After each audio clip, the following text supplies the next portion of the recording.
50ଟି question ପଢ଼ିବା। ଚର୍ମ ବେଢ଼ିଛି ସିନା ଚଉରାଶିକୁ, ଚିତ୍ତ ତୁ ଦିଅ ନୀଳଗିରିବାସୀଙ୍କୁ। ଏହାର କାହାର ପଦ? ଭକ୍ତଚରଣ ଦାସ।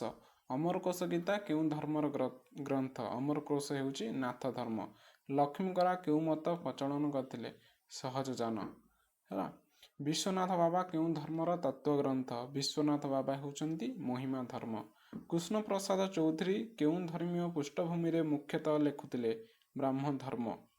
ପଣ୍ଡିତ ସୂର୍ଯ୍ୟନାରାୟଣ ଦାସଙ୍କ ଓଡ଼ିଆ ସାହିତ୍ୟର ଇତିହାସ କେତେ ଖଣ୍ଡରେ ବିଭକ୍ତ? 4 ଖଣ୍ଡରେ। ବିନାୟକ ମିଶ୍ରଙ୍କ ଲିଖିତ ଓଡ଼ିଆ ସାହିତ୍ୟର ଇତିହାସର ପ୍ରଥମ ପ୍ରକାଶ କେବେ ହୋଇଥିଲା? 1962। ନିମ୍ନଲିଖିତ ପତ୍ରିକାଗୁଡ଼ିକୁ କାଳାନୁକ୍ରମରେ ସଜାଅ। ପତ୍ରିକାଗୁଡ଼ିକୁ କାଳାନୁକ୍ରମରେ: ଦିଗନ୍ତ, କୋଣାର୍କ, ଅଧୁନା, କାଦମ୍ବିନୀ। ନିମ୍ନଲିଖିତ ଉପନ୍ୟାସମାନଙ୍କୁ କାଳାନୁକ୍ରମେ ସଜାଇ ଲେଖ। ଦକ୍ଷିଣବ୍ରତ, ଶକୁନ୍ତଳା, ମନ୍ତ୍ରୀକ ସେୟାର, ଶତାବ୍ଦୀର ନଚିକେତା। 35 ନମ୍ବର। ନମ୍ର ହୋଇ ହୋଇଛି ବିରାଟ, ଆଜି ତୁମେ ଜଗତ ରାଣୀ। ରାଧାମୋହନ ଗଡ଼ନାୟକ। ଦୂର ତାଳବଣ ଆକାଶ ଶୁଣାଏ ମାଟିର କବିତା କିସେ? ଏହାର କାହାର ପଦ୍ୟାଂଶ? ବିନୋଦ ଚନ୍ଦ୍ର ନାୟକ। ମାଟିରେ ମିଶିବୁ ତୁହି, ମାଟିରେ ମିଶିବି ମୁହିଁ, କାହାର ପଦ୍ୟାଂଶ? କୁନ୍ତଳା କୁମାରୀ ସାବତ। ଶେଫାଳୀପତି। ହେଲା। ହାଡ଼ ପାଶୁ ଆଜି ଭାଷା ବୋହି ଆସୁ, ପଦ୍ୟାଂଶଟି କେଉଁ କବିଙ୍କର? ଗୋଦାବରୀଶ ମହାପାତ୍ର।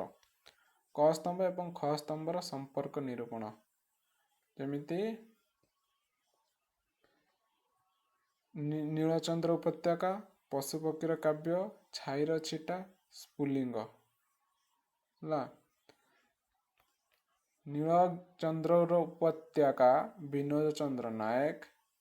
ପଶୁପକ୍ଷୀର କାବ୍ୟ ରାଧାମୋହନ ଗଡ଼ନାୟକ। ଛାଇର ଛିଟା ହେଉଛି ଅନନ୍ତ ପଟ୍ଟନାୟକ। ସ୍ଫୁଲିଙ୍ଗ ହେଉଛି କୁନ୍ତଳା କୁମାରୀ ସାବତ। ଆଉ ଗୋଟେ କ ସ୍ତମ୍ଭ ଖ ସ୍ତମ୍ଭ ଅଛି। ଆଶ୍ଚର୍ଯ୍ୟ ଚର୍ଯ୍ୟାଚୟ, ଆଶ୍ଚର୍ଯ୍ୟ ଚର୍ଯ୍ୟାଚୟ, ଆଶ୍ଚର୍ଯ୍ୟ ଚର୍ଯ୍ୟାଚୟ ସମ୍ପାଦନା, ଜଗମୋହନ ରାମାୟଣ ସମ୍ପାଦନା, ଚଉତିଶା ମଧୁଚକ୍ର ସମ୍ପାଦନା, ମଧୁଚକ୍ର ମିଷ୍ଟେକ୍ ହେଇଯାଇଛି ଗୋଟେ, ଚୈନୀଙ୍କ ଚକଟା ସମ୍ପାଦନା। କେଉଁମାନେ କ'ଣ ସମ୍ପାଦନା କରିଛନ୍ତି ଜାଣିବା ଏବେ। ଆଶ୍ଚର୍ଯ୍ୟ ଚର୍ଯ୍ୟାଚୟର ସମ୍ପାଦନା କିଏ କରିଛନ୍ତି? କରୁଣାକର କର। ଜଗମୋହନ ରାମାୟଣର ସମ୍ପାଦନା କିଏ କରିଛନ୍ତି? କୃଷ୍ଣଚରଣ ସାହୁ। ଚଉତିଶା ମଧୁଚକ୍ର ବିଚ୍ଛେଦ ଚରଣ ପଟ୍ଟନାୟକ। ଚୈନୀଙ୍କ ଚକଟା ସମ୍ପାଦନା ସୁଧାକର ପଟ୍ଟନାୟକ। 41 ନମ୍ବର। ଉତ୍ତରାୟଣ କବିତା ଗ୍ରନ୍ଥର ସ୍ରଷ୍ଟା କିଏ? ଉତ୍ତରାୟଣ କବିତା ଗ୍ରନ୍ଥର ସ୍ରଷ୍ଟା ହେଉଛନ୍ତି ବୈକୁଣ୍ଠନାଥ ପଟ୍ଟନାୟକ। କେଉଁଠି ମହାନଗରୀର ପୃଷ୍ଠଭୂମିରେ ରଚିତ? ନୟନତାରା ହେଉଛି ମହାନଗରୀର ପୃଷ୍ଠଭୂମି ଉପରେ ରଚିତ ଏକ ଉପନ୍ୟାସ। ବିଲି ଗୋଟେ ବନାମ ଉରୁବେଳେ ଘୋଟକ, କାହାର ରଚନା? ବିଲି ଗୋଟେ ବନାମ ଉରୁବେଳେ ଘୋଟକ, ଏହାର କାହାର ରଚନା? ଶାନ୍ତନୁ କୁମାର ଆଚାର୍ଯ୍ୟ। କନୁପ୍ରିୟାର ଅନୁବାଦକ କିଏ? କନୁପ୍ରିୟାର ଅନୁବାଦକ ହେଉଛନ୍ତି ଶ୍ରୀନିବାସ ଉଦ୍ଗାତା।